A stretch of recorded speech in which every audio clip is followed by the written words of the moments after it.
YCP కార్యకర్తలారా, మీ సేవలనే మే మరువం. మీ అందరికీ మా వందనం.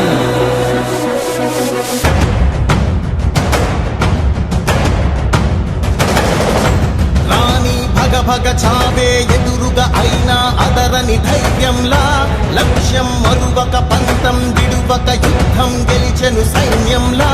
కార్యకర్తల త్యాగాలే మన గెలుపుకి మార్గాలే, ఏమిచ్చిన నీ రుణముని తీర్చేది లేదే. జై జై జై జై జై జగనంటూ సై సై సై సై నీ సాగే లేనంటూ. జై జై జై జై జై జగనంటూ సై సై సై సై సాగరే ఓడుతూ. టీవీ 786 న్యూస్ ఛానల్ ప్రేక్షకులకి స్వాగతం. ఇవాళ మన ముందు అజాతశత్రువు, మచ్చలేని మనిషి, 40 సంవత్సరాలుగా రాజకీయ కుటుంబాలతో ప్రత్యక్షంగా సంబంధం ఉన్న వ్యక్తి మన ముందున్నారు ఇప్పుడు. సో వారే షేక్ నిసార్ అహ్మద్ గారు. సార్, మీకు స్వాగతం సార్. నమస్తే సార్. నమస్తే సార్. దాదాపు మీరు ప్రభుత్వ ఉద్యోగిగా ఉండి ఇన్ని సంవత్సరాల తర్వాత, అంటే 2024వ సంవత్సరంలో ఇలా ప్రత్యక్ష రాజకీయాల్లోకి రావడానికి ఏమన్నా ప్రత్యేకమైన కారణం ఏమైనా ఉందా?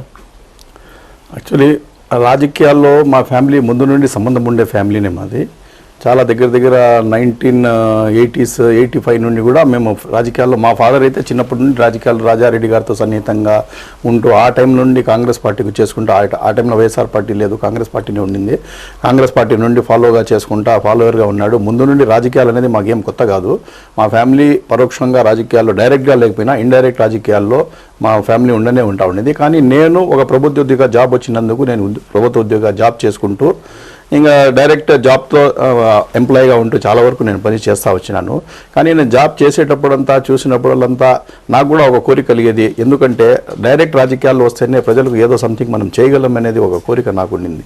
చూశాను కూడా, నేను చాలామంది ఎమ్మెల్యేస్తో కానీ కలెక్టర్స్తో కానీ నేను జాబ్ చేశాను, వాళ్ళతో పాటు పని చేశాను. చూస్తే మనం పరోక్షంగా ఉండేదాని బదులు డైరెక్ట్గా ఉంటేనే 10 మందికి ఎక్కువ మేలు చేయగలము అనే ఒక ఉద్దేశం నాకు కలిగింది. కాబట్టి ఈసారి ఎట్లయినా సరే వాలంటీర్ రిటైర్మెంట్, మా నాయన కూడా చనిపోయిన తర్వాత వాలంటీర్ రిటైర్మెంట్ నా జాబ్కు తీసేసుకొని ఇంకా రాజకీయాల్లోకి వచ్చి, ఎందుకంటే నేను ఫ్యామిలీలో వెల్ సెటిల్డ్ అయినాను, నాకేం దేవుని దేవాల ఏమీ ప్రాబ్లమ్స్ అనేది ఏమీ లేవు. పిల్లలు కూడా మంచి ఎడ్యుకేటెడ్, అందరూ డాక్టర్స్గా ఉన్నారు, అందరూ హ్యాపీగా సెటిల్ అయినారు. ఇప్పుడు మనం ఈ దేశానికి ఇప్పుడు పుట్టినందుకు ఈ దేశాన్ని కానీ ప్రజలకు కానీ మనం నమ్ముకునే వ్యక్తులు కానీ 10 మేలు చేద్దాము, ఏదో ఒక రోజు మనం దేవుని దగ్గరికి పోవాలా, ఇది చేసిపోతే మనకు మంచి జరుగుతుంది అనే టైప్లో ఒక కోరిక మీద 10 మందికి మేలు చేయాలనే ఉద్దేశంతోనే నేను ఈ రాజకీయాలకు వచ్చాను. అందుకే నేను ఈ రాజకీయాల్లో మేము రావడం జరిగింది సార్. చాలా సంతోషం సార్. 2021లో కదా సార్ మీరు వాలంటీర్ రిటైర్మెంట్? 2021లో. సో 2021లో మీరు వాలంటీర్ రిటైర్మెంట్ తీసుకున్న తర్వాత దాదాపుగా మీరు ప్రజాక్షేత్రంలోనే ఉన్నారు. మరి మీకు ఈ మదనపల్లి నియోజకవర్గం పైన ఉన్న మండలాల పైన మీకు పట్టుందంటారా? చాలా బాగుంది సార్. ఎందుకంటే మా నాయన ఇక్కడ రైతులు, దానివల్ల ముందు నుండి మాకు భూములు కూడా మదనపల్లి మండలంలోనే ఉన్నాయి. అది కాక నేను జాబ్ చేసినప్పుడంతా నేను మదనపల్లి సరౌండింగ్స్లోనే, మదనపల్లిలోనే నివాసం అంటూ మదనపల్లి సరౌండింగ్స్ ఉండే అన్ని మండలాల్లో చేశాను. ఎస్పెషల్లీ మదనపల్లి కాన్స్టిట్యున్సీకు మదనపల్లి, నిమ్మనపల్లి, రామసముద్రం వస్తాయి మండలాలు. ప్లస్ సరౌండింగ్స్ మండలాలు కురబలకోట, వాయిల్పాడ్ అంట, కొత్తకోట, పీటీఎం, ఇవన్నీ సరౌండింగ్ మండల్స్ వస్తాయి. అన్ని చోట దరిదాపుల అన్ని మండలాల్లో, మదనపల్లి చుట్టుపక్కల ఉండే అన్ని మండలాల్లో కూడా నేను ఉద్యోగం చేశాను. కాబట్టి ఆ ఉండే ప్రజాస్వామ్యం, అది జాబ్ చేయడం అనేది నేను పంచాయతీరాజ్ డిపార్ట్మెంట్లో చేశాను. చాలా వరకు కార్యక్రమాలు, జన్మభూమి అండి, ప్రజల వల్ల చాలా వరకు కార్యక్రమంలో ఎమ్మెల్యేస్తో కానీ ఆఫీసర్లతో కానీ తిరిగినాను నేను. దానివల్ల నా అడ్వాంటేజ్ ఏమంటే నాకు వాళ్ళ ప్రజల సమస్యలు చాలా బాగా బేసిక్ లెవెల్లో, మైక్రోస్కోపిక్ లెవెల్లో నాకు బాగా తెలుసు. కాబట్టి ఎట్లా సమస్యలు ఏమున్నాయి, ఏ రకంగా మంచి ఎమ్మెల్యేస్ ఉన్నారు, సిన్సియర్ ఎమ్మెల్యేస్ ఉన్నారు, ఏ రకంగా సాల్వ్ చేస్తూ ఉన్నారు అనేది అవగాహన నాకు చాలా బాగుంది. కాబట్టి నేను ఖచ్చితంగా న్యాయం చేయగలనే ఒక నమ్మకం నాకుంది. మంచిది సార్. ఇప్పుడు మీరు అన్నారు మాట్లాడుతూ, సో నేను ఒక గవర్నమెంట్ ఎంప్లాయీగా పనిచేస్తూ అందరితో మంచి సత్సంబంధాలు ఉన్నాయని, సో మీ నాన్నగారికి కూడా అంతకంటే ఎక్కువ మంచి సంబంధాలు ఉన్నాయనేసి మీరు మాటల్లో చెప్పారు.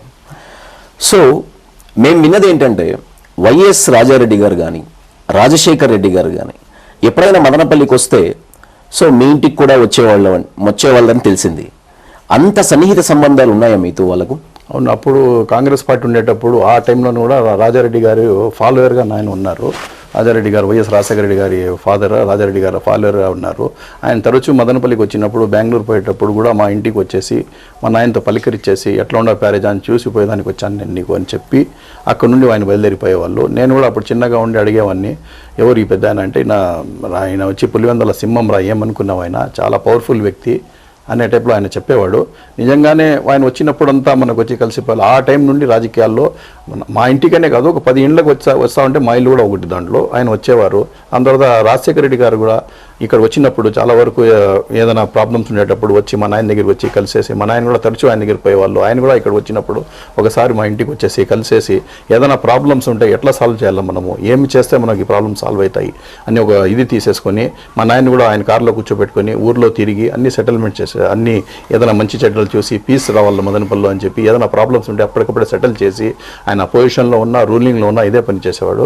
కాబట్టి ఈ విధంగా వాళ్ళతో కానీ మళ్ళీ పెద్దిరెడ్డి రామచంద్రారెడ్డి అన్న ఫ్యామిలీతో కానీ మాకు తరచు మంచి సంబంధాలు ఉన్నాయి. ఏదైనా మన ప్రాబ్లమ్స్ వస్తే ఇమీడియట్ వాళ్ళు స్పందించి మా ప్రాబ్లమ్ సాల్వ్ చేసేవాళ్ళు. ఇంకా దానికి మించి మనకు పెద్దిరెడ్డి మిథున్ రెడ్డి గారు కొన్ని ఏదైనా ప్రాబ్లం వస్తే ఆయన దగ్గరికి ఆయన నోటీస్కి పోతే, మా తరఫున ఏదైనా అప్లికేషన్ పోతే కూడా వీళ్ళ తరఫున వచ్చిన ఏ అప్లికేషన్ కూడా జెన్యూన్గా ఉంటుంది, దీనికి మనం చేయాలా అని ఒక దీంతో కృత నిశ్చయంతో ప్రతి పని ఆయన చేసి పెట్టేవాడు. ఈ విధంగా మనకు డైరెక్ట్లీ పాలిటిక్స్లో, ఒకవేళ మనం పాలిటిక్స్లో ఈ రోజు దిగినా ముందు నుండి పొలిటికల్ ఫ్యామిలీస్తో, పొలిటికల్ దీంతో మాకు టచ్ ఉంది. కాబట్టి ఈ టాస్క్ కూడా మేము ఖచ్చితంగా సాధిస్తామనే నమ్మకం నాకుంది. సార్, ఇప్పుడు మీరే అన్నారు రాజారెడ్డి గారు, రాజశేఖర రెడ్డి గారు ఇలా పెద్ద పెద్ద వాళ్ళు కూడా మదనపల్లికి వచ్చినప్పుడు మీ ఇంటికి వచ్చేవాళ్ళని. మరి ఇంత పెద్ద కుటుంబాలతో మీకు సంబంధం ఉంది, 2004వ సంవత్సరం నుండి కూడా మిమ్మల్ని ప్రత్యక్ష రాజకీయాల్లోకి రమ్మంటే మీరు రాలేదు, ఎందుకంటారు? దాన్ని కూడా ఇంత ముందు కూడా వేరే వాళ్ళకైతే చెప్పాను. మా ఫాదర్ ఏమంటే ఆయన ఒక రైతుగా ఉండిన దానివల్ల ఆయన ఏమన్నా అంటే ఆయన ఒక టాస్క్ ఏమంటే ఒక కింగ్ మేకర్ టాస్క్లోనే సాటిస్ఫై అయ్యేవాడు. ప్రతి ఏదైనా పార్టీకి సపోర్ట్ చేయడం, డైరెక్ట్గా మనకు ఎన్నికలు దిగడానికి నాకు ఛాన్సెస్ వస్తే కూడా నాకు ఎవరో కాదు, మా ఇంట్లోనే మా నాయనే నాకు అడ్డం చెప్పేవాడు. వద్దు, నువ్వు పోవద్దు, మనకు వద్దు, ఈ రాజకీయాలని చాలా టఫ్ టాస్క్, నువ్వు ఏదో ఉద్యోగం చేసుకుంటా ఉండవు, పిల్లల్ని చదివిపిస్తూ హాయిగా ఉంటా ఉండవు, ఎందుకు, మనకు ఉన్నారు కదా మన వాళ్ళ సపోర్ట్ మనకు ఉంది కదా, మనం ఎందుకు తాపత్రయపడాలా, మనం ఇది చేయాలా, కాబట్టి మనము వాళ్ళకి సపోర్ట్ చేద్దాము, మనం ఇది చేసుకుందామని చెప్పి ఆయన ప్రతి దానికి నేను పోయేటప్పుడు నాకు చాలా వరకు ఇది వస్తే కూడా నాకు కోఆపరేషన్ లేకపోయింది. మా ఫాదర్ కోఆపరేషనే లేదు. అంటే మీ నాన్నగారితో మీరు విభేదించలేదా సార్ ఈ విషయం? నాకేమంటే మా ఫాదర్ అంటే నాకు చాలా ప్రాణము. ఆయన ఏ రోజైనా ఒక గీత గీసేస్తే నేను దాటేవాడిని కాదు. నాకేమంటే చిన్నప్పటి నుండి మా నాయన ఓల్డ్ ఏజ్లో ఉంటే కూడా నేను చాలా వరకు ఆయన మంచి చెడ్డ చూసుకున్నాను. ఆయన మాట ఏదైనా చెప్పేసా అంటే ఈవెన్ మా నాయన ముందు మేము నిలబడే వాళ్ళం కూడా కాదు, కూర్చునే వాళ్ళం కూడా కాదు, నిలబడి మాట్లాడేవాళ్ళం, చేతు కొట్టుకొని మాట్లాడేవాళ్ళం. అంత ఘోరంగా క్రమశిక్షణగా పెరిగినాం మేము. అంత ఘోరం మాకు పెద్దలంటే. ఆయన మాట ఏదైనా చెప్పేసినట్టు దానికి పోవద్దంటే ఆ పక్క కోట్లకు నిధులు ఉంటే కూడా మేము ఆ పక్క కన్నెత్తి చూసేవాళ్ళం కూడా కాదు. ఆ రకంగా మాకు పెంపకం జరిగింది. కాబట్టి ఆయన ప్రతి దానికి చెప్తా ఉంటే నాకేమో చేయాలనే ఆశ ఉండింది. కానీ ఆయన చెప్పిన ఇన్స్ట్రక్షన్స్ ప్రకారం లేదు, చేయకూడదు, ఆయన వద్దంటాం, వాడు వద్దులే, ఆయనకి మనం సాటిస్ఫై చేయాలా, మా నాయన కంటే నాకు ఇదంతా ముఖ్యం కాదు, ఆయన మాట కంటే నాకు ఇది ముఖ్యం కాదు అని చెప్పి ఆయనతో ఏకీభవించి నేను అప్పుడు స్టాప్ చేసేవాడిని. కానీ చాలాసార్లు ఆయన మళ్ళీ 2014లో కూడా ఖచ్చితంగా మనం చేద్దామని చెప్పి ముందుకు వచ్చాడు. ఆయన ముందుకు వచ్చేసి మేము పెద్దిరెడ్డి రామచంద్రారెడ్డి అన్నతో కానీ మిథున్ అన్నతో కానీ మా నాయన కూడా పర్సనల్లీ వచ్చినారు, కలిసినారు. ఈసారి మేము ఇంట్రెస్టెడ్ ఉండంపా, మనం నిలబడేదానికి రెడీగా ఉండం, మా పిల్లోనికి మేము నిలబెడతాము అని చెప్పి ఆయన కూడా ఆయన దగ్గరికి పోయి ఈవెన్ జగన్మోహన్ రెడ్డి గారి దగ్గరతో పోయి మాట్లాడి ఆయన చేశారు. కానీ ఆ రోజు ఉండే కొన్ని సమీకరణల వల్ల, కొన్ని దీని వల్ల 2014లో మనకు టికెట్ రాకుండా పోయింది. అయినా మనం పార్టీకి నమ్మకంగా, పార్టీకి దీనిగా ఉంటూ ఎప్పుడు పార్టీకి అగెనిస్ట్గా పోలేదు. అదేవిధంగా 2019 కూడా మా తమ్ముడు నవాజ్ బాషా గారు ఈయనకి టికెట్కు ట్రై చేస్తూ ఉంటే కూడా అప్పుడు కూడా ఆయన చెప్పాడు, ఆయన ట్రై చేస్తున్నారా, మన పిల్లోడే, మనకు కావాల్సిన పిల్లోడే, కాబట్టి నువ్వు అడ్డం తగలద్దు, ఎవరికో ఒక రానిలే, టికెట్ వస్తే మంచిది అని చెప్పి ఆ రకంగా ఆయన 2019లో అడ్డపడినాడు. 2019లో మటు 14లో మటు వాలంటీర్గా ఆయనే వచ్చాడు కావాలని చెప్పి. ఆ రోజు కొన్ని సమీకరణల వల్ల మనకు మిస్ అయింది. 19లో కూడా నా పేరు వచ్చినా అది కూడా అప్పుడు కూడా కొన్ని నవాజ్ బాషా ముందు దానివల్ల ఆయనకు వచ్చింది. అయినా మేము మనస్ఫూర్తిగా ఆయనకు చేశాము. నాయనకు ఒక పట్టు ఉంది, ఎందుకంటే చుట్టుపక్కల రైతులందరూ నాయనకు బాగా తెలుసు కాబట్టి ఆయనకు చాలా మంచి పట్టు ఉంది. ఎవరైనా ఎక్కడైనా పిలిచి ఆయన చెప్పినాడంటే పేరదారన్న చెప్పినాడు అని చెప్పి ఫాలో అయ్యారు. ఎందుకంటే ఆయన రైతు కుటుంబం కాబట్టి రైతులతో ఆయనకు మంచి ఇది ఉండింది, ఇది కనెక్షన్ ఉండింది. కాబట్టి ఆయన మాటలు చాలా వరకు ప్రజలు నమ్మేవాళ్ళు. ఆయన చాలామంది రైతులు ఆయనను బాగా ఏకీభవించేవాళ్ళు. ఆ రకంగా చాలా వరకు మనం హెల్ప్ చేశాము. అట్లా 2-3 దీంట్లో కూడా మనకు టికెట్ వచ్చి మిస్ అయింది కాబట్టి, అయినా మనం పార్టీకి లాయల్గా ఉన్నాం కాబట్టి ఈసారి అది కూడా నాకు టికెట్ వచ్చేదానికి ఒక మూల కారణం. ఎందుకంటే మా సాక్రిఫైస్ను కూడా ఒక కాన్సెప్ట్గా వాళ్ళు యాక్సెప్ట్ చేశాను అక్కడ హైకమాండ్ వాళ్ళు. దాన్ని కూడా దీంట్లో తీసుకుని కౌంట్లో తీసుకొని ఈసారి మనకు టికెట్ ఇవ్వడం జరిగింది. సార్ మామూలుగా అంటే కుటుంబ నేపథ్యం ఎంత పెద్దది ఉన్నా, ఆర్థికంగా ఎంత బలంగా ఉన్నా, ప్రజలలో మనకి ఎంత అభిమానం ఉన్నా, ప్రజాక్షేత్రంలో మీరు ఎంత హార్డ్ వర్క్ చేసినా, చివరిగా పెద్దిరెడ్డి కుటుంబం ఆశీస్సులు ఉంటేనే రాజకీయాల్లో రాణిస్తారనేది ఒక నానుడి. దానికి మీరేమంటారండి? ఎందుకంటే ఆయన వాళ్ళు కూడా వాళ్ళ ఆశీస్సులు ఉండాలనేది, వాళ్ళ ఆశీస్సులు ఎవరికి ఉంటాయి? ఇవన్నీ ఉంటేనే వాళ్ళ ఆశీస్సులు ఉంటాయి, ఇది ఉంటేనే వాళ్ళ ఆశీస్సులు ఉంటాయి. కాబట్టి ప్రజల దగ్గర మంచిగా ఉండి, ప్రజల దగ్గర బాగా ఇది చేసుకుంటా, ప్రజల మంచిగా ఉంటూ, ప్రజలకు అన్ని చేతుల్లో ఇది సేవ చేస్తాడు నమ్మకం వాళ్ళకి కలిగి, వాళ్ళ ఫ్యామిలీ బ్యాక్గ్రౌండ్ చూసి నిజంగానే వీళ్ళు ప్రజల కోసం మనం చేసిన తర్వాత స్టికాన్ అవుతారు ఒక నమ్మకం ఉంటేనే వాళ్ళ ఆశీస్సులు దొరుకుతాయి. మరి ఏమంటారు, ఇది అయితేనే అది అంటారు, అది కాదు ముఖ్యం, ఇది ఉంటేనే వాళ్ళ ఆశీస్సులు ఉంటాయి. కాబట్టి సైమల్టేనియస్లీ రెండు జరిగినప్పుడు ఖచ్చితంగా మనకు టికెట్ వస్తుంది. మరి అంటే ఆర్థిక బలం, అంగబలం అన్నీ ఉన్నవాళ్ళు మీతో పాటు చాలా మంది ఉన్నారు. ఒక నిసార్ అహ్మద్ గారికి ఎందుకు ఎమ్మెల్యే టికెట్? ఎందుకంటే మేము ఎన్ని దినాలు చేసిన సాక్రిఫైస్ అది ఉంది, మనకు ఒక క్లీన్ ఇమేజ్ ఉంది, మనం ఎక్కడ కూడా ఏది దేంట్లో కూడా మనం ఇది నెగిటివ్గా పోలేదు. హైకమాండ్ ఏ ఇన్స్ట్రక్షన్స్ ఇస్తే దాని ప్రకారం ఫాలో చేశాము. దాని తర్వాత నేను ఒక ఉద్యోగస్తుగా ఉండి ఉద్యోగుల బాధలు నాకు బాగా తెలుసు. దాంట్లో రిటైర్ ఎంప్లాయీ. ఎందుకంటే ఉద్యోగస్తులు అనేవాడు ట్రయాంగిల్ దీంట్లో ఉంటాడు. ఒక రకంగా అతను ఆఫీసర్లకు సాటిస్ఫై చేయాలా, ప్రజలకు సాటిస్ఫై చేయాలా, పొలిటీషియన్స్కు సాటిస్ఫై చేయాలా, ఈ ముగ్గురికి సాటిస్ఫై చేసుకుంటూ అతను సతమతం అవుతూ ఉంటారు. వాని ప్రాబ్లమ్స్ వాళ్ళకి చాలా బాధలు ఉంటాయి, వాళ్ళు చెప్పుకోలేరు. కానీ వాళ్ళ మీద 3 చోట్ల నుండి ప్రెషర్స్ వస్తాయి. వాళ్ళ బాధలు ఏమనేది నేను కూడా క్యాచ్ చేశాను, నా మనసులో ఆ బాధ ఉంది. ప్లస్ ఒక రైతు కుటుంబం, నేను ఇదే రైతు బిడ్డగా ఉండి రైతులు ఎంత బాధపడతారో, నేను కూడా 2021లో వాలంటీర్ రిటైర్మెంట్ తీసుకున్న తర్వాత నేను కూడా అగ్రికల్చర్ చేశాను. అయితే అగ్రికల్చర్ వాళ్ళు ఎప్పుడు మా ఇంటికి వచ్చేవాళ్ళు, నాకు అగ్రికల్చర్ 100% అవగాహన ఉంది. 2021లో నేను కూడా మడి పండించినాను, దాంట్లో కూడా లాస్ వచ్చింది. రైతులకు ఏమి మిగిలేదంటూ పాపం ఏమీ ఉండదు, వాళ్ళ బాధలు కూడా మాకు తెలుసు. కాబట్టి అన్ని బాధలు మాకు తెలుసు. కాబట్టి సేమ్ ఎక్స్పెక్టేషన్ ఇదే పోయి నేను మిథునంతో కానీ జగన్మోహన్ రెడ్డి గారితో కానీ నేను డిస్కస్ చేశాను. నాకు అన్ని బాధలు తెలుసు, నాకు కానీ మీరు టికెట్ ఇస్తే ఖచ్చితంగా నేను జస్టిస్ చేస్తాను. ఈ ప్రకారంగా మీరు స్టేట్ లెవెల్లో అన్ని స్కీమ్స్ తీసుకొని పోతున్నారు, అన్ని ఇది తీసుకొని పోతున్నారు, ప్రజల కొరకు మీరు ఏదోదో చేస్తున్నారు.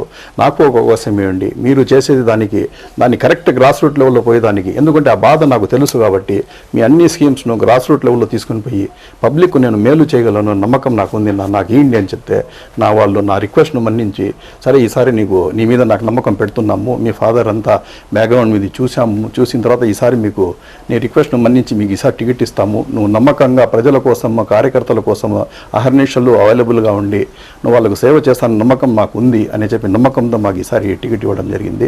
కాబట్టి ఫస్ట్ ఆఫ్ ఆల్ నేను నా మీద నమ్మకం ఉంచిన జగన్మోహన్ రెడ్డి గారు కానీ, పెద్దిరెడ్డి రామచంద్రారెడ్డి గారు కానీ, పెద్దిరెడ్డి మిథున్ రెడ్డి గారు కానీ ఫస్ట్ నా ధన్యవాదాలు నేను తెలుపుకోవాలా. ఎందుకంటే నా మీద వాళ్ళు నమ్మకం పెట్టినారు. ఇప్పుడు వాళ్ళ ఇది దాటిపోయింది. ఇప్పుడు ఏమంటే వాళ్ళు ఇచ్చేస్తున్నారు, నమ్మకం పెట్టి నాకు ఇచ్చేస్తున్నారు.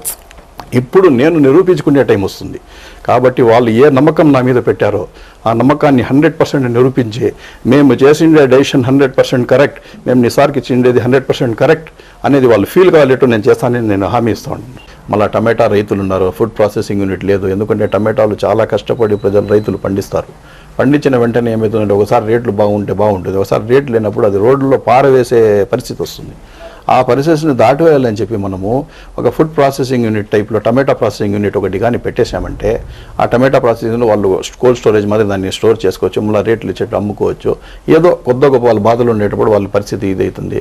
ఇట్లా శానిటేషన్ ఫెసిలిటీ ఇవి ప్రాబ్లమ్స్ ఉన్నాయి, అది కూడా సెటిల్ చేస్తాము. వాటర్ సమస్య ఉంది, అది సమస్య చేస్తాము. కొన్ని సమస్యలు ఉన్నాయి, చాలా వరకు గవర్నమెంట్ దాన్ని సాల్వ్ చేసింది. ఇంకా బ్యాలెన్స్ ఇంకా కొన్ని ఉన్నాయి, అది కూడా మేము ముందుకు వచ్చేసి నేను ఎందుకంటే ఒక ఇంజనీర్ కాబట్టి నా ఐడియా అంతా డెవలప్మెంట్ మీద ఉంటుంది. కాబట్టి నేను వచ్చేసిండే 30 years నా ఉద్యోగము ఏదో డెవలప్ చేయాలనే 30 years కూడా మేము ఏదో ఒక విలేజెస్లో పోయి డెవలప్ చేసిందే కానీ ఇది చేయలేదు. కాబట్టి మా దృష్టి కూడా డెవలప్మెంట్దే ఉంటుంది. కాబట్టి ఖచ్చితంగా నేను ఉండే సమస్యలన్నీ కొద్ది గొప్ప డెఫినెట్లీ నేను ఆ డైరెక్షన్లో పోయేసి అది ప్లస్ ఏదైనా సమస్యలు మదనపల్లి సమస్యలు ఉంటే నా ఐడియా కూడా ఒక మీటింగ్స్ పెట్టించేసి ఇంటలెక్చువల్స్ను ఒక చోట 6 months ఒకసారి మీటింగ్ పెట్టించేసి ఒక చోట. ఎందుకంటే అందరికీ no one is perfect in everything, అందరూ ఒకడు సేమ్ అన్నిట్లో పర్ఫెక్ట్ కాదు. కాబట్టి ఇంటలెక్చువల్స్ ఉన్నారు చాలామంది, retired persons, IAS officers retire అయ్యి కూడా మదనపల్లిలో ఉన్నారు. అట్లా వాళ్ళ జీవితాలంతా దానికి సాక్రిఫైస్ చేసినారు, కానీ ఇప్పుడు రిటైర్డ్గా రెస్ట్ తీసుకుంటూ ఉంటారు వాళ్ళు. అట్లా వాళ్ళందరినీ ఇన్వైట్ చేసి కోరి ఒక చోటికి ఇన్వైట్ చేసి ఏముండాయి మదనపల్లి గురించి మీరు ఏం చేయొద్దండి, మీ డెసిషన్స్ ఇవ్వండి, నేను చేస్తాను, మీ తరఫున నేను చేస్తానని చెప్పి వాళ్ళ డెసిషన్స్ తీసుకుంటే ఖచ్చితంగా మంచి డెసిషన్స్ వాళ్ళు చెప్తారు. ఈ టైప్లో చేయని దానికి పాటించుకుంటా ఒక ఫైల్స్ రెడీ, ఒక ప్రాజెక్ట్ రెడీ చేసుకొని ఆ ప్రాజెక్ట్ను తీసేసుకొని మన మిథునన్న దగ్గర కానీ పోయినామంటే ఆయన ఎంపీ గారు ఇట్లా కోసం కాసుకొని ఉంటారు. ఆయన ఏదైనా వస్తే మనం చేస్తాము అనే తపన ఆయనలో ఉంది. ఆయన్ని పిలుచుకొని పోయి ఒక ప్రాజెక్ట్ రెడీ చేసుకొని సీఎం టేబుల్ మీద పెట్టినంటే ఆయన సంతోషిస్తాడు, ప్లస్ ఆ గ్రాంట్స్ కూడా మనకు అలాట్ చేస్తాడు. దాని ప్రకారంగా మనం ఖచ్చితంగా మదనపల్లి రూపురేఖలను కూడా మార్చగలమనే నమ్మకం నాకు ఖచ్చితంగా ఉంది. సార్ 2014లో మైనారిటీనే ఇక్కడ ఎమ్మెల్యే అయ్యారు, 2019లో కూడా మైనారిటీనే ఎమ్మెల్యే అయ్యారు. కానీ ఈ 10 సంవత్సరాల్లో చాలా సమస్యలు పరిష్కరించబడలేదు. 2024లో మళ్ళీ మైనారిటీకే టికెట్ ఇచ్చారు. సో మీకు గెలుస్తామనే నమ్మకం, ఈ సమస్యలను పరిష్కరిస్తామనే నమ్మకం, ధైర్యం మీకుందా? ఖచ్చితంగా ఉంది. ఎందుకంటే సమస్య అనేది అది మైనారిటీనా నాన్ మైనారిటీనా అనేది రాదు. ఎందుకంటే మైనారిటీ సమస్య ఇస్తాడా వేరే పరిష్కరిస్తా అనేది కాదు, సమస్య తీర్చే వ్యక్తి మీద డిపెండ్ అయి ఉంటుంది. కాబట్టి నేను ప్రజలు నాకు వచ్చి ఒక మైనారిటీ యాంగిల్లో కానీ వేరే యాంగిల్లో చూడడం లేదు. నన్ను చూడే యాంగిల్ ఏమంటే ఒక ఎడ్యుకేటెడ్ పర్సన్, ఇతను వచ్చి ఒక ఎంప్లాయీ, ఇతను రైతు బిడ్డ, ఇతనికి అంతా తెలుసు, ఈరోజు ఎవరితో శత్రుత్వం లేదు, గ్రూపిజాలకి పోడు, అన్నెసరీ దీంట్లో డిస్ప్యూట్స్లో పోడు, ఖచ్చితంగా ఇతను మనకు మేలు చేస్తాడు అనేది నా మీద ఒక అడ్వాంటేజ్. ఏమంటే నాకు ఒక మైనారిటీ లేబుల్ కానీ ఒక మెజారిటీ లేబుల్ అనేది నాకు లేదు. కాబట్టి ప్రజలు నాకు చూసే యాంగిల్ ఓన్లీ రైతు బిడ్డ, ఎంప్లాయీ ప్లస్ చదువుకున్న వ్యక్తి, మంచి క్యాపబుల్ వ్యక్తి అనే ఆ యాంగిల్లో నన్ను చూస్తున్నారు. కాబట్టి ఖచ్చితంగా ప్రజల మద్దతు ఇంతకుముందు ఏం జరిగినా ఈసారి అవన్నీ మర్చిపోయి కూడా నాకు ఆ యాంగిల్లో నాకు సపోర్ట్ చేసి నన్ను గెలిపిస్తారని 100% నమ్మకం నాకుంది.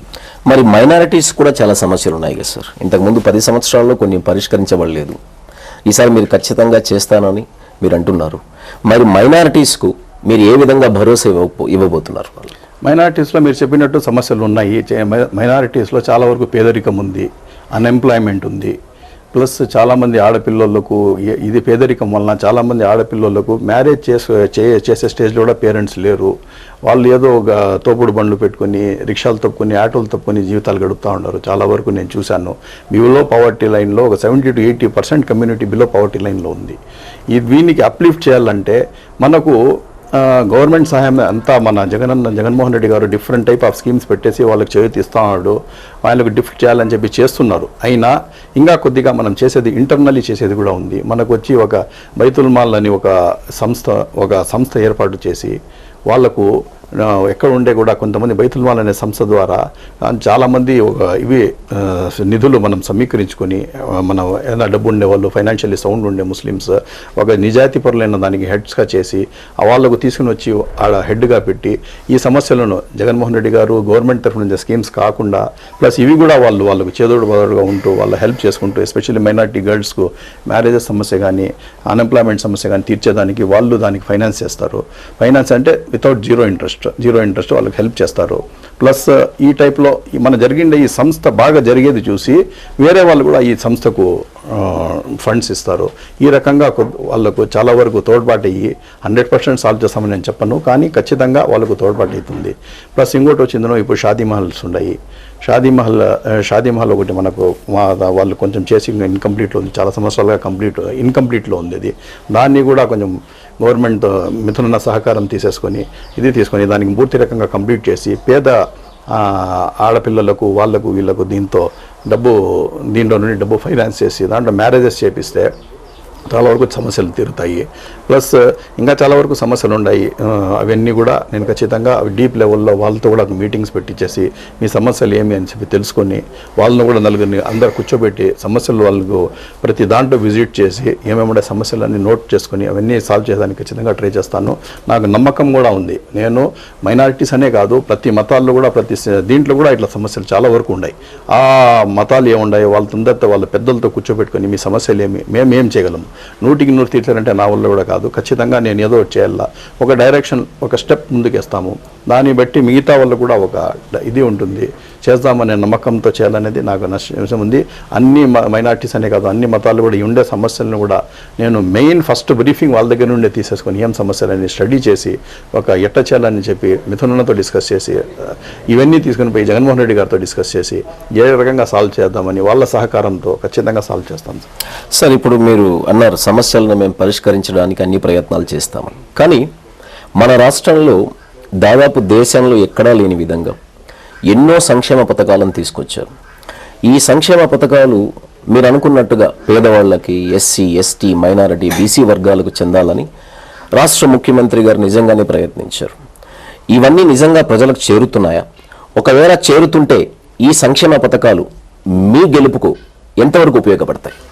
100% ఒక్క రూపాయి కూడా దాంట్లో అవినీతి లేకుండా ఈరోజు నిన్న కూడా మీటింగ్కి వచ్చాము. 125 సార్లు సీఎం జగన్మోహన్ రెడ్డి గారు బటన్ నొక్కి 2,55,00,000 రూపాయలు 2,55,000 కోట్ల రూపాయలు వచ్చింది వాళ్ళ ఖాతాల్లో వేసినారు. దాంట్లో మధ్యలో ఏ మధ్యతో కానీ ఒక అవినీతి కానీ ఏం లేదు. ఆడ బటన్ నొక్కడము వీళ్ళ అకౌంట్లో పోవడం. కాబట్టి అవినీతి అనేది 0%. కాబట్టి ప్లస్ దాంట్లో కూడా ఆయన ఏమేమి చెప్పినారో 90% ఆయన 99% ఆయన చెప్పిండేవన్నీ తీర్చేసినాడు, వాగ్దానాలన్నీ తీర్చేసినారు. ఈ డైరెక్ట్ వాళ్ళ బెనిఫిట్లో పోతూ ఉంటే ఈరోజు నేను ప్రజల్లో కూడా పోతూ ఉంటే ఆడిపోయి విలేజెస్లో చూస్తూ ఉంటే ఆ ఓటర్స్ వాళ్ళ ఉత్సాహం చూస్తూ ఉంటే 100% భాగాలు వీళ్ళ సహకారం మాకున్న నమ్మకం నాకుంది. మేము పోయిన వెంటనే నేను ఇట్లా వైఎస్ఆర్సీపీ క్యాండిడేట్ అని చెప్పి నేను పోతానే ప్రతి ఒక్కరూ దగ్గరికి వచ్చేసి వాళ్ళు కౌగులించుకొని నాతో ఫోటోలు తీపిచ్చేసి ఇవన్నీ చేస్తూ ఉంటారంటే 100% భాగాలు మనకు మంచి వాళ్ళు ఓటింగ్ మన 100% జరుగుతుంది. మనం గ్యారంటీగా గెలుస్తామనే నమ్మకం కూడా ఉంది. ఆ టోటల్ ఆయన ఇచ్చిండే ఒక్క రూపాయి కూడా వేస్ట్ కాలేదు. టోటల్ ప్రజలకు బెనిఫిట్స్ కోసం వాళ్ళ లైఫ్ స్టైల్ పెరిగేదాన్ని కూడా అది చాలా వరకు తోడ్పాటు అయింది. ఆ కృతజ్ఞత కూడా పబ్లిక్లో ఉంది. వాళ్ళు 100% సపోర్ట్ చేస్తారు. దీనికి తిరిగే లేదు. ఇంకా వాళ్ళు కూడా ఇప్పుడు ఇన్నిసార్లు 125 సార్లు బటన్ నొక్కిన ముఖ్యమంత్రి గారికి ఇంకా వచ్చే ఎలక్షన్ పోలింగ్ డే 2 బటన్లు నొక్కేసి నా కృతజ్ఞత తీర్చుకోవాలనే నమ్మకంతో వాళ్ళు ఉన్నారు. వాళ్ళ రుణం తీర్చుకోవాలా 2 బటన్లు నొక్కాలా అనే టైప్లో వాళ్ళు ఉన్నారు. పబ్లిక్ కూడా ఆ టైప్లోనే ఉంది. ఖచ్చితంగా ఇది ఈరోజు తెలియదు, ఆ రోజు మీరే చూస్తారు, రిజల్ట్ వస్తుంది, మీరే చూడండి వాళ్ళు ఏ రకంగా వాళ్ళ రుణం తీర్చుకున్నారో జగన్మోహన్ రెడ్డి గారికి. మా కోసం తప్పించే మనిషి కోసం మేము ఏం చేస్తాము అనేది ఆ రోజు మీకే తెలిసిపోతుంది. మరి ఒకవేళ ఇన్ని పథకాల ద్వారా లబ్ధి పొందిన వాళ్ళు మీకే ఓటేస్తారన్న నమ్మకం మీకుంటే అది ఒక భాగం అయితే, మదనపల్లి పట్టణంలో రాజకీయ భావాలు, రాజకీయ అనుభవం కలిగినటువంటి నాయకులు ఎక్కువగా ఉన్నారు. వాళ్ళని ఎలా కలుపుకొని పోతారు? వాళ్ళల్లో ఉన్న విభేదాలను మీరు ఎలా పరిష్కరిస్తారు? అదే ట్రాక్లో ఇప్పుడు వర్క్ చేశాను. ఇప్పుడు మదనపల్లిలో కూడా నేను కొత్తగా టికెట్ వచ్చినప్పుడు చాలామంది సీనియర్స్ ఉన్నారు. వాళ్ళు కూడా టికెట్ ఆశావాహులే, వాళ్ళు కూడా ట్రై చేశారు. వాళ్ళు కూడా ఇది పోటీ పడినారు దాని టికెట్కి. కానీ నాకు టికెట్ ఇచ్చిన తర్వాత మిథునన్న పిలిపించి వాళ్ళకు చెప్పి ఇది పరిస్థితి, ఏ విషయంలో మనం ఇవ్వాల్సిన పరిస్థితులు వచ్చినాయి, నిసార్కు ఎందుకు మనం ఇవ్వాల అనే టైప్లో చెప్తే, ప్లస్ నేను ఆపోజిట్ వాళ్ళతో ఏ రోజు వాళ్ళతో నేను ఘర్షణకు తలబడలేదు. ఏ రోజు వాళ్ళకి అగెనిస్ట్గా నేను పోలేదు. వాళ్ళు ఏ రోల్స్లో ఇంతకుముందు ఎమ్మెల్యే గారు కానీ, తిప్పాడి సార్ కానీ, నరేష్ అన్న కానీ, వీళ్ళు ఇంతకుముందు ఏదో చైర్మన్ హోదాలోనో ఆయన ఎమ్మెల్యే హోదాలో ఉండేటప్పుడు వాళ్ళకు కూడా మేము కూడా సహకరించినాం. అవన్నీ నేను పోయి వాళ్ళకి చేసి మేము కూడా మీకు సహకరించిండే వాళ్ళమే. మాకు ఈరోజు అవకాశం వచ్చింది. అవకాశాలు అనేటివి మనం తెచ్చుకుంటే వచ్చేది కాదు, అది దేవుని కృప ఉండాలా. వస్తేనే అది ఒకసారి అవకాశం వస్తుందని క్లియర్గా చెప్పాను. ఒకవేళ మైనార్టీ అన్నారు, నేను అదే చెప్పాను వాళ్ళకు. మైనార్టీకి నాకు ఈరోజు టికెట్ వచ్చింది. ఒకవేళ నేను కాదని అంటే వేరే అతనికి టికెట్ పోయిండేది. మైనార్టీకి ఇవ్వాలని డెసిషన్ ఏమో అయిపోయింది. ఆ టైంలో నేను మీ తమ్ముడు లాంటి వాడిని కదా, నేను ఏమి మీకు చెడ్డ చేశాను, నాకు సహకరించండి అని చెప్పి వాళ్ళకి పోయి బాగా రిక్వెస్ట్ చేసుకున్నాను. వాళ్ళకి వచ్చి నా మీద మన్నిచ్చి నా మీద వాళ్ళకి ఎప్పటికీ ఎవరికి నెగిటివ్ లేదు. నేను ఎవరికి ఎంప్లాయీగా ఉండిన దానివల్ల నాకు ఎవరితో నెగిటివ్ లేదు, ఎవరితో నాకు ఘర్షణ లేదు, ఏమీ లేదు. కాబట్టి నేను ఎప్పుడు పోయి వాళ్ళకి రిక్వెస్ట్ చేసినానో వాళ్ళు నిజంగానే సంతోషపడి, కొన్నాళ్ళు బాధ ఉండింది కానీ సంతోషపడి అందరూ ఇప్పుడు ఒక స్టేజ్ మీదకి వచ్చేసాం. అదే మదనపల్లి రాజకీయ చరిత్రలో ఒకే స్టేజ్ మీద టోటల్ అన్ని గ్రూప్స్ కలిసి ఇప్పుడు అన్ని దాంట్లో ప్రెస్ కాన్ఫరెన్స్లో కానీ ఏ మీటింగ్లో కానీ కలిసి మేము పోతున్నాం. అది ప్రజలకు ఒక పాజిటివ్ సందేశం పోయింది. నా మీద కూడా ఒక నమ్మకం ఏమొచ్చిందంటే, ఇతను ఖచ్చితంగా అందరినీ కలుపుకొని పోయే వ్యక్తి, ఇతను వచ్చిన గ్రూప్ ఫామ్ చేసే వ్యక్తి కాదు. మనము సింగిల్ గ్రూప్, మనం వచ్చి జగన్మోహన్ రెడ్డి గ్రూప్ ఒకటే, వేరే గ్రూప్స్ అనేది మనం ఇంటర్నల్ ఉండకూడదు. ఎవరికి ఏం వచ్చినా అందరూ సహకరించుకుందాం. పోటీ పడదాం సపరేట్గా, కానీ వచ్చిన తర్వాత అందరూ సహకరించుకుందాం అనే ఉద్దేశంతో ఒక కాంప్రమైజ్ అయిపోయి మేమందరూ ఒక తాటి మీద వచ్చేసినాము, ఒక దీని మీద వచ్చాము. 100% వాళ్ళ సహకారం నాకు ఉంది. వాళ్ళ సహకారం లేనిదే నాకు ఏమీ కాదు. వాళ్ళు సహకరిస్తూ ఉన్నారు, సహకారం చేస్తారు. ఖచ్చితంగా నేను వాళ్ళు గెలిపిస్తారనే నమ్మకం కూడా నాకుంది. మీరు అన్నట్టుగా రాజకీయ చరిత్రలో అందరూ కలిసి ఒకే వేదికపైకి రావడం నిజంగా శుభ పరిణామం. కానీ ప్రతిపక్ష పార్టీలన్నీ ఏకమవుతున్నాయి మిమ్మల్ని ఓడించడానికి. దాన్ని ఎలా ఢీ కొడతారు?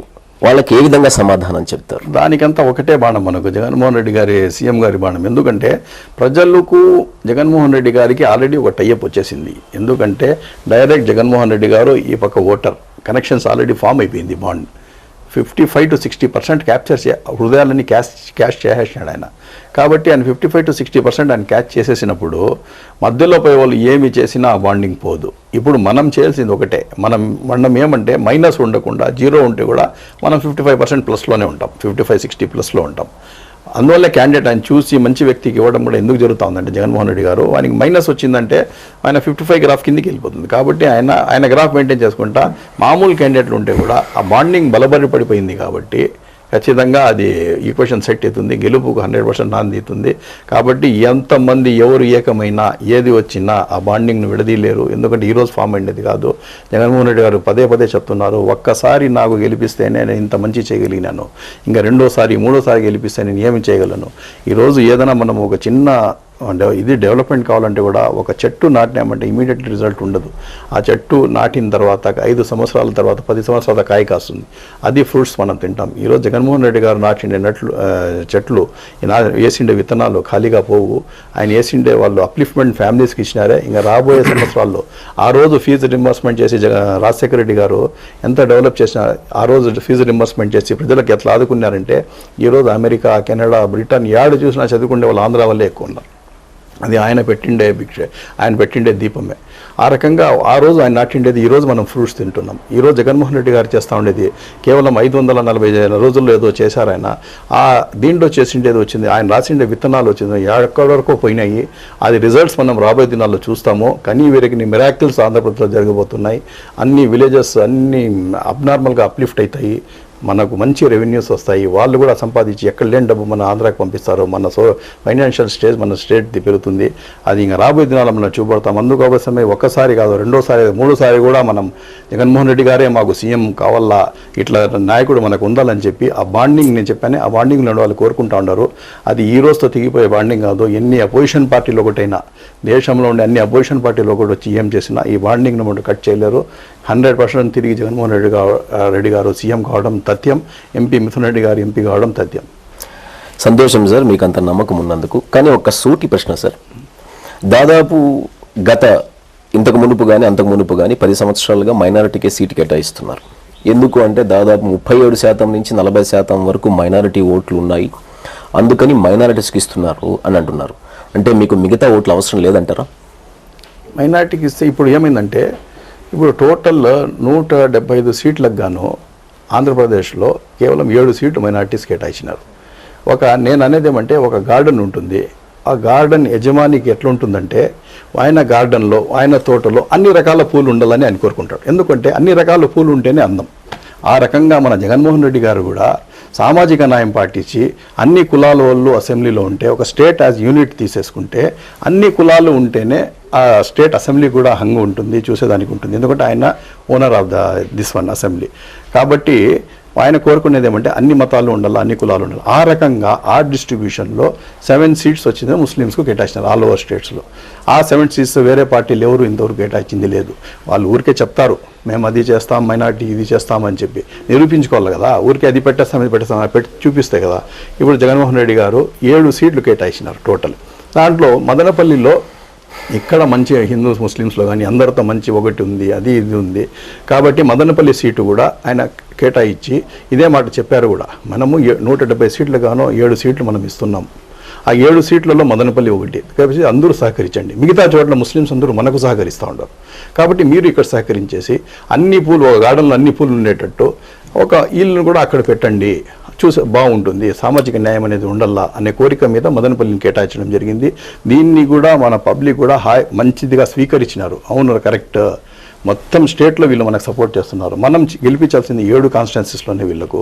కాబట్టి మనము వాళ్ళకి మద్దతు పలుకుదాము, చేస్తామనేది ఆ భావన ఇక్కడ మదనపల్లి ఓటర్ చాలా ఇంటెలెక్చువల్స్, ఆ భావన వాళ్ళకు ఉంది. మేము ఇక్కడ కులాలు మతాలుగా మనమేమి విభజించబడి ఉండేది ఏమీ కాదు. మనకు మంచి అండర్స్టాండింగ్ ఉంది. అన్ని కులాలు కలిసిమెలిసి మదనపల్లిలో ఉన్నారు. వాళ్ళ సహకారం కూడా నాకు 100% ఉంటుంది. ఈసారి నేను వాళ్ళ సహకారంతో, అన్ని మతాల సహకారంతో, ప్రజల దయ ఉండి, దేవుని దయ ఉండి, ప్రజల ఇది ఉంటే ఖచ్చితంగా ఎమ్మెల్యే అతని నమ్మకం కూడా నాకుంది. లేదు సార్, మీరు అన్నట్టుగా మీకు రాజకీయ ఉద్దండుల యొక్క సహకారము ఉంది. జగన్మోహన్ రెడ్డి గారు ప్రవేశపెట్టిన సంక్షేమ పథకాలు మీకు ఉపయోగపడతాయి. మీరు అన్నట్టుగా ఇక్కడ అందరినీ మీరు కలుపుకొని పోయే తత్వం మీకు బాగా ఉపయోగపడుతుంది. అన్ని విధాలా మీకు ఉపయోగపడి మీరు ఎమ్మెల్యేగా గెలిచిన తర్వాత మదనపల్లి నియోజకవర్గాన్ని అభివృద్ధి చేయడానికి ఏమన్నా ఇప్పటి నుంచి ఒక ప్రణాళిక కానీ లేకపోతే ఒక విధానాన్ని కానీ ఏర్పాటు చేసుకోవడానికి ఏమైనా ప్రయత్నం చేశారా? చేశామంటే ఇప్పుడు రీసెంట్లీ నేను రాజకీయాల్లో దీంట్లో వచ్చాను. ఇంతకుముందు ఎంప్లాయీగా ఉన్నాను. ఒక మాస్టర్ ప్లాన్ అనేది నా సెల్ఫ్ మేనిఫెస్టో కూడా రెడీ చేసుకున్నాను. నేను నా మేనిఫెస్టో ప్రకారం ఇంతకుముందు ఇది వరకు ప్రజల్లో కూడా మా మదనపల్లి వాసులకి అందరికీ క్లియర్గా చాలా వరకు ప్రెస్ కాన్ఫరెన్స్లో అంతా చెప్పాను. నా మెయిన్ మేనిఫెస్టోలో ఔటర్ రింగ్ రోడ్ మదనపల్లికి స్థాపించి ట్రాఫిక్ సమస్య, ఈరోజు మదనపల్లి ఎదుర్కొంటూ ఉండే మ్యాక్సిమం సమస్య ట్రాఫిక్ సమస్య, చాలా నేరో రోడ్స్. ఆ ట్రాఫిక్ సమస్యను చేయాలంటే ఒక ఔటర్ రింగ్ రోడ్ ఫామ్ చేసి ట్రాఫిక్ను డైవర్ట్ చేసేసినామంటే బయట నుండి సిటీస్ నుండి వచ్చే ట్రాఫిక్ను 30% ట్రాఫిక్ సమస్య తీరుతుంది. అది ఒకటి నా మెయిన్ అజెండాలో ఇది ఉండేది. నెక్స్ట్ వచ్చి నేను కార్పొరేట్ లెవెల్లో ఎమ్మెల్యే ఆఫీస్ రెడీ చేయాలనేది నా కోరిక. ఎట్లుంటుందంటే కార్పొరేట్ ఆఫీస్లో అందరూ రిటైర్డ్ పర్సన్స్ స్వచ్ఛందంగా పబ్లిక్ కోసం చేసే వాళ్ళు చాలామంది ఉన్నారు. మేము సేవ చేస్తామని వాళ్ళను ఆఫీస్లో పెట్టి డిఫరెంట్ గవర్నమెంట్ డిపార్ట్మెంట్స్కి ఒకరిని ఇన్ఛార్జ్గా పెట్టి ఎవరైనా సమస్య ఎత్తుకుని పోయినారంటే వాళ్ళు కూర్చోబెట్టి టీ కాఫీ తాపించి వాళ్ళు మంచి చెడ్డలు అడిగి మీ సమస్య ఏమి అని చెప్పి వాళ్ళ దగ్గర రిక్వెషన్ తీసేసుకొని, ఆ కన్సర్న్ ఆఫీసర్ కూడా రిక్వెషన్ వాళ్ళు ఇచ్చింటారు ఆల్రెడీ, దానికి ఫాలోఅప్ చేసుకుంటా వాళ్ళ ఫోన్ నెంబర్స్ తీసేసుకొని మళ్ళీ ఎంతవరకు దానికి మేము సాల్వ్ చేసామని వాళ్ళతో కరస్పాండెన్స్ చేసుకుంటా వాళ్ళు నీట్గా ఒక కార్పొరేట్ స్టైల్లో ప్రజలకు ఒక ఇది చేయాలా. ఎందుకంటే నేను ఎడ్యుకేటెడ్ ఉన్నా, కలెక్టర్స్ దగ్గర నేను వర్క్ చేసినాను కాబట్టి వాళ్ళ విధానం నాకు బాగా తెలుసు.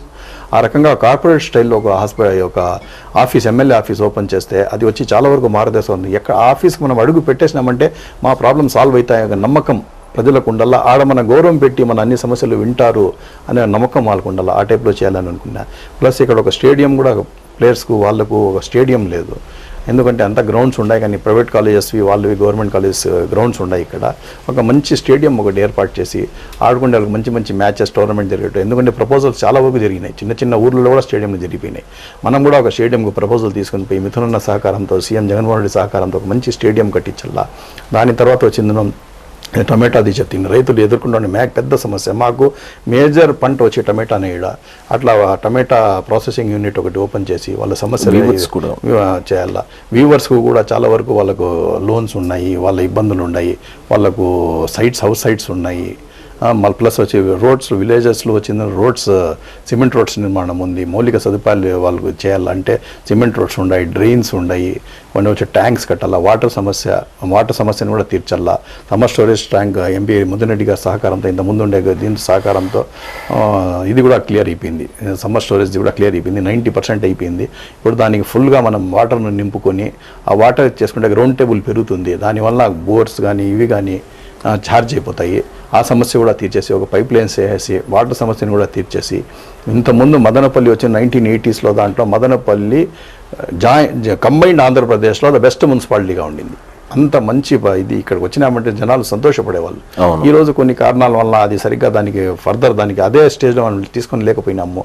అదర్ మున్సిపాలిటీస్ డెవలప్ అయినాయి. మన మున్సిపాలిటీని కూడా ఇప్పుడు చేసే టైం వచ్చింది. దాని మీద కాన్సన్ట్రేట్ చేసుకుంటా. ఇప్పుడు ఒక రోడ్డే ఉంటుంది సార్, రోడ్ అంతా బాగుంటుంది, కొన్ని చోట్లే గుంతలు ఉంటాయి. ఫర్ ఎగ్జాంపుల్ అట్లా గుంతలు ఎవరు అటెండ్ కారు. రోడ్ మొత్తం శాంక్షన్ అయినప్పుడే ఆ గుంత కూడా పుడుస్తారు. అవసరమా? అప్పటి వరకు మనకు శాంక్షన్ అయ్యేదానికి కొంచెం టైం పడుతుంది. ఇమీడియట్లీ రోడ్లో మనం తిరుగుతూనే ఉంటాం, ఆ గుంతని ఇగ్నోర్ చేసి ఉంటాం. ఎమ్మెల్యే కూడా పోతూ ఉంటారు, అందరూ పోతూనే ఉంటారు. ఆ గుంత అట్లా దానికి మనము ఇండివిజువల్గా ఇంట్రెస్ట్ తీసుకొని రోడ్ శాంక్షన్ అవుతుంది, అయ్యే వరకు 6 months ప్రాసెస్ అంతా అయ్యే వరకు 6 months అవుతుంది. ఆ వరకు ఆ గుంతను పూడ్చేద్దాం. ఆ అప్పటి వరకైనా హైగా ఉంటారు కదా, అన్ని నేచర్ నాది. సూపర్. కాబట్టి ఆ టైంలో రెక్టిఫై చేసుకుంటా ఉండే కాడికి నీట్గా ఫాలోఅప్ చేసుకుంటా విలేజెస్లో వీధుల్లో తిరిగి ఏమేమి సమస్యలు ఉన్నాయి, కొన్ని చోట కల్వర్ట్స్ లేవు, కొన్ని డ్రైన్స్ డ్యామేజ్ అయినాయి, కొన్ని చోట వాటర్ స్టాగ్నేషన్ డ్రైన్స్ క్లీనింగ్ ఉంది, ఇట్లావన్నీ చేసుకుంటా, శానిటేషన్ మెరుగుపరుచుకుంటా ఇవన్నీ మేము చేశాము. కాబట్టి దాని మీద మంచి అవగాహన ఉంది మాకు. ఒక డిఫరెంట్ టైప్ ఆఫ్ ఒక గవర్నమెంట్ ఒకటి ఫామ్ చేయాలి. ఎందుకంటే ఒక ఎడ్యుకేటెడ్ ఒక వ్యక్తి మనస్ఫూర్తిగా చేయాలనుకునే వ్యక్తి ఒక పోస్ట్లో ఉండి ఎమ్మెల్యే పోస్ట్లో ఉండే అంటే ఏమి చేయగలడు ఏమి అనేది మనం నిరూపించాల. తద్వారా ఏమవుతుందంటే ఫర్దర్లో కూడా ఏ గవర్నమెంట్ వచ్చినా ఏ ఇది వచ్చినా ఇదే టైప్లో మనము క్యాండిడేట్స్ని ఎన్నుకుంటే దేశానికి మంచి జరుగుతుంది అనేది వాళ్ళకు ఫీలింగ్ కావాలా.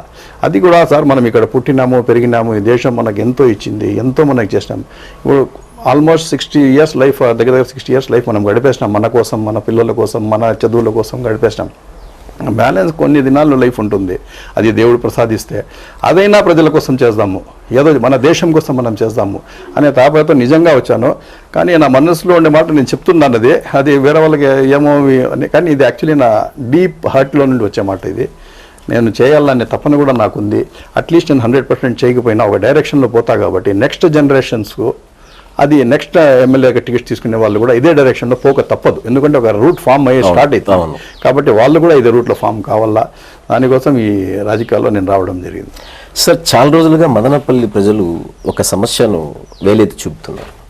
1996 సంవత్సరంలో బహుదా కాలువ ఉప్పొంగి చాలా వరకు ప్రాణ నష్టం జరిగింది, ఆస్తి నష్టం జరిగింది. అప్పటి నుంచి దాని యొక్క విస్తరణ జరగలేదు. ఇప్పటికీ దాని వలన చాలా సమస్యలు ఉన్నాయి, హెల్త్ పరంగా కూడా చాలా ప్రాబ్లమ్స్ ఉన్నాయి.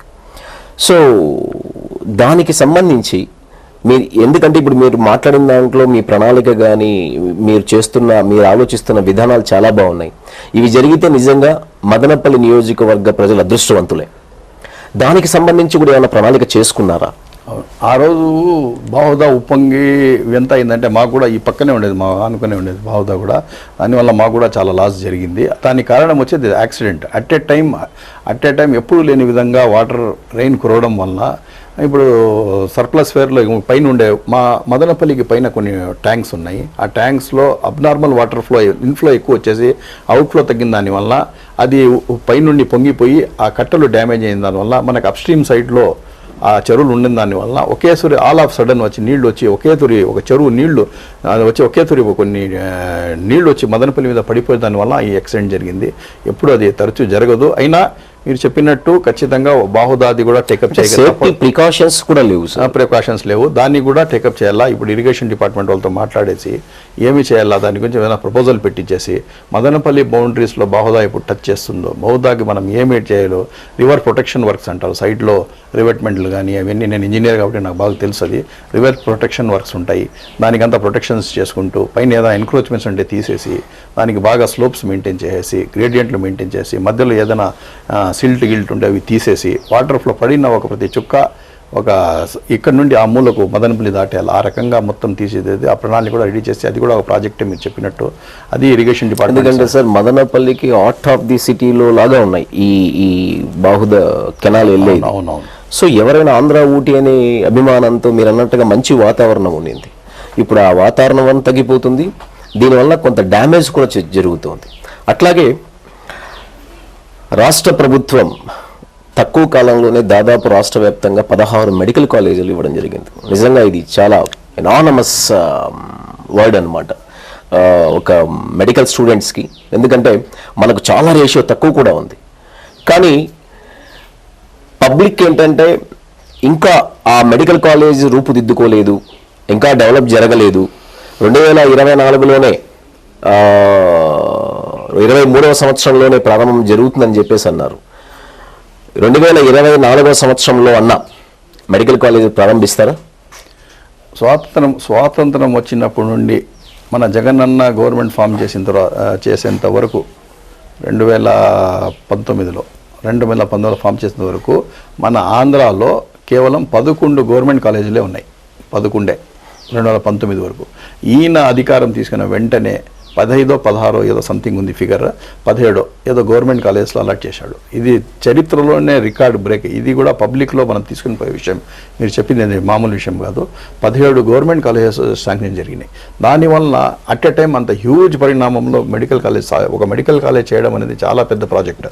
ఒకే తూరి కాదు కాబట్టి ఈ డెవలప్మెంట్ ఫేజ్డ్ మేనర్లో తీసుకున్నారు. ఫస్ట్ ఫేజ్లో ఉండేవన్నీ స్టార్ట్ అయిపోయినాయి, ఆల్మోస్ట్ కంప్లీట్ అయినాయి. అడ్మిషన్స్ కూడా సెకండ్ అయినాయి. ఇప్పుడు మదనపల్లిది సెకండ్ ఫేజ్లో తీసుకున్నారు. సెకండ్ ఫేజ్లో ఇప్పుడు పని జరుగుతూ ఉండే. 2024కు అడ్మిషన్స్ కూడా జరుగుతాయి.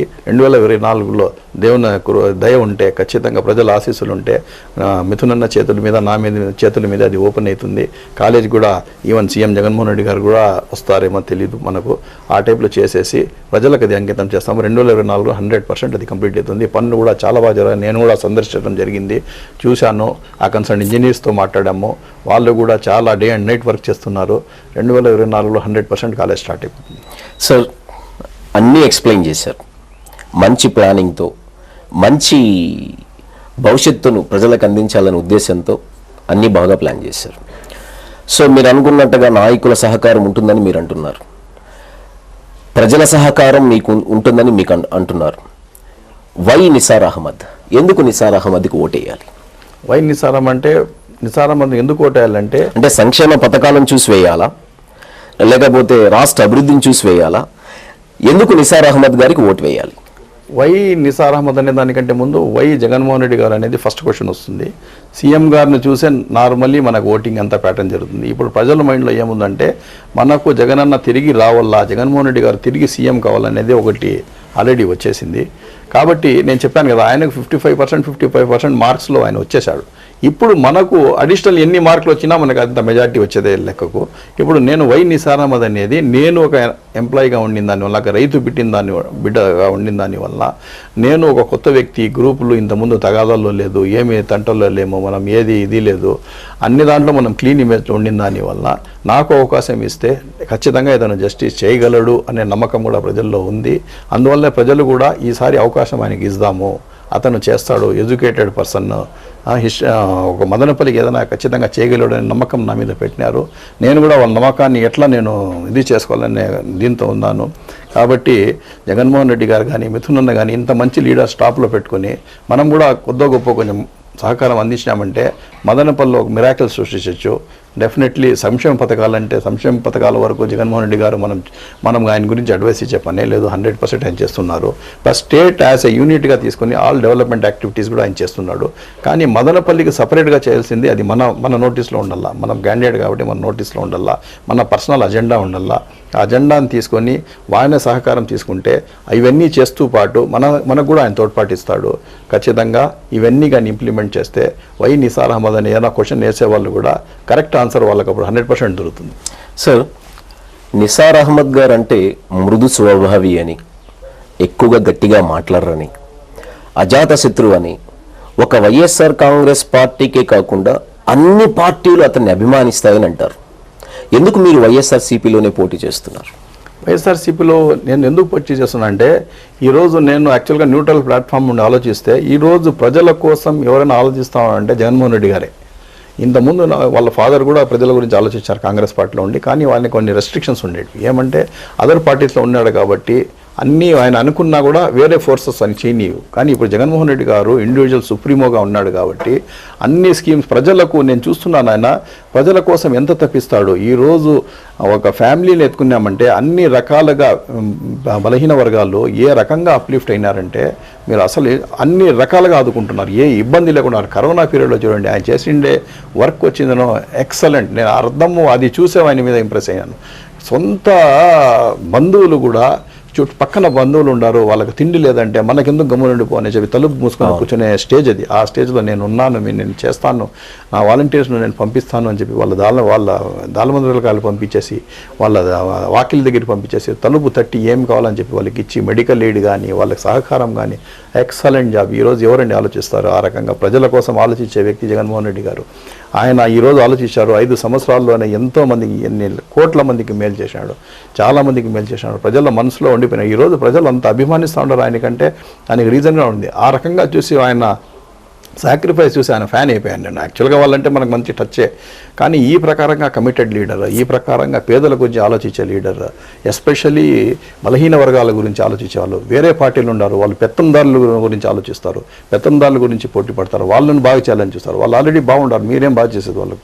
పేదవాళ్ళకు, బలహీన వర్గాలకు బాగా చేయాలి. ఆ తపన్న, ఆ ఇది ఉండే, ఆ ఇది ఫోకస్ ఉండే వ్యక్తి కేవలం జగన్మోహన్ రెడ్డి గారే. కాబట్టి నా సాక్రిఫైస్, నేను ప్రజలకు ఏం చేయాలనేది ఆయన దాంట్లో మ్యాచ్ అవుతా ఉంది. వేరే దాంట్లో పెత్తందారుల సైడ్ మనం పోయినామంటే మనకు అది మ్యాచ్ కావడం లేదు. ఆల్రెడీ మేము బాగుండాము, మళ్ళీ వాళ్ళని మేము బాగా చేసేది.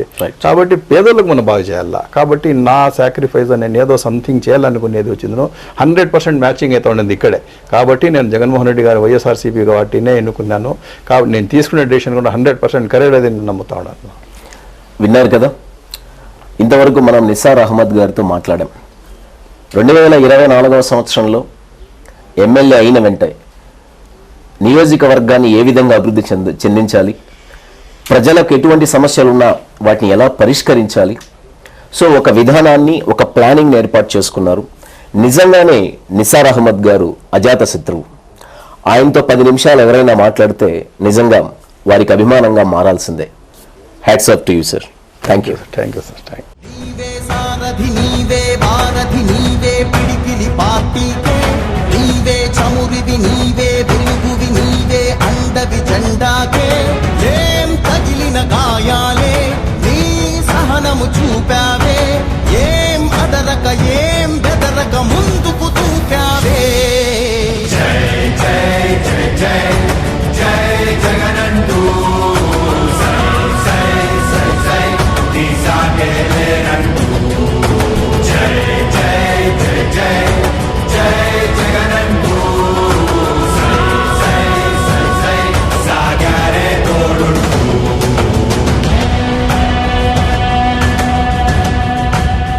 ప్రతి ఇంటి గడపని తొక్కినదే, ప్రతి ఓటుని ఒడుపుగా పట్టినదే, మన గుర్తుని చరితగా చెక్కినదే నువ్వేగా.